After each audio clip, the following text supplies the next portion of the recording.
maybe if I go on and on and on about the mirrors enough, it will start to make sense as to how exactly a people who can do this would be in awe of mirrors. Yes, our forefathers were indeed fascinated by mirrors and umbrellas. And I'll explain. In every society, you have the best of us and you have the worst of us. Now, the best of us were the ones who were involved in the creation of those magnificent works of art, the creation of the wonderful system of government. We had our own system of government before the West or the colonial masters brought their own idea of democracy. Now, the best of us did all that. They created the wonderful pyramids, the wonderful civilizations that we had that was truncated or interrupted by the visit or the coming of the colonial masters. Now, what happened was the colonial masters needed our resources. First, it was our human resources, which they needed during the agricultural revolution, where they needed human beings to work in farms. And during those days, they came and they connived, they colluded with the worst of us. Like I said, in every society, you have the worst of us and the best of us. Now, the worst of us are those who do not believe in the dignity of labor. They want to enjoy life without necessarily working for it. And so the colonial masters came because of their principle of divide and conquer. They appealed to the worst of us to connive with them, to betray the best and the rest of us. And that's what they did. So these worst of us were the ones who were fascinated by the mirrors and the umbrellas and the ogogoros, which they thought they could use for their enjoyment, which they drank and they became high.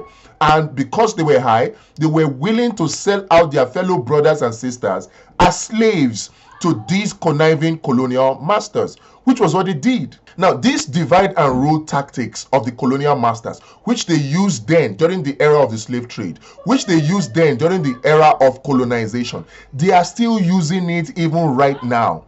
They appeal to the worst of us, connive with the worst of us, entice them with these mirrors and umbrellas and jeans and powder, and then they work with these worst of us to betray the best and the rest of us. And it's happening even right now, even as we build up towards the elections of 2023. It's happening. If not, how do you explain the fact that we have engineers in this country that can get Ajakuta still up and running to create 15 million jobs directly and hundreds of millions of jobs indirectly, yet we have leaders who come into power with the support of these same colonial powers, and then they just totally abandon that and pursue borrowing of loans that never get into the country, and then they also just export all our raw materials to the same colonial powers, which they then refine and sell back to us, and we will end up paying subsidies.